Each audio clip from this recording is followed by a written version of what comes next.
Παναγιά η Γοργόνα. Ο Ζαφύρης με μιας κατάλαβε πως η βραδιά σηκώνει. Έστειλε τον καρσόνι και έφερε μια ζυγιά βιολιά. Τα κούρδισαν, άρχισαν να το μουρμουρίζουν. Το Σαντουράκι τζουγκρανούσε γλυκά. «Πες το Φώτη, να θυμηθούμε τα ιβαλιά μας!»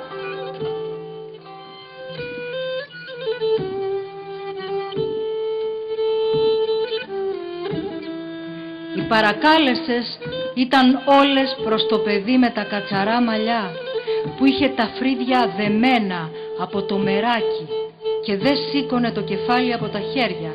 «Πες το Φώτη!» Ο Φώτης έκανε τα νάζια του ώσπου να αρχίσει. Τα όργανα τον παρακαλούσαν με τα τερετίσματα, τον πολιορκούσαν, τον ερέθιζαν κι αυτά. Το λαούτο και το Σαντουράκι γαργαλούσαν τις κόρδες, σχεδίαζαν ανάλαφρα το ρυθμό, περιμένοντας το τραγούδι που θα σηκωθεί να κουμπίσει πάνω στο ίσο.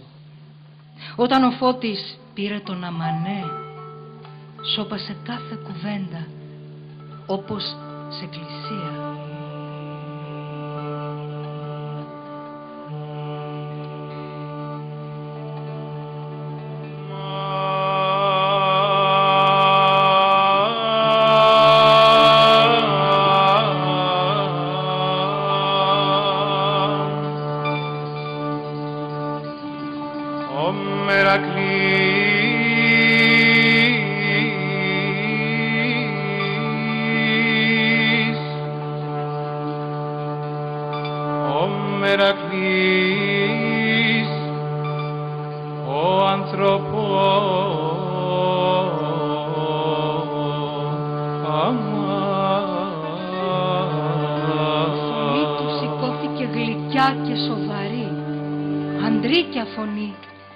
Άξια να σηκώσει τις καμάρες της πιο βαριάς μελωδίας.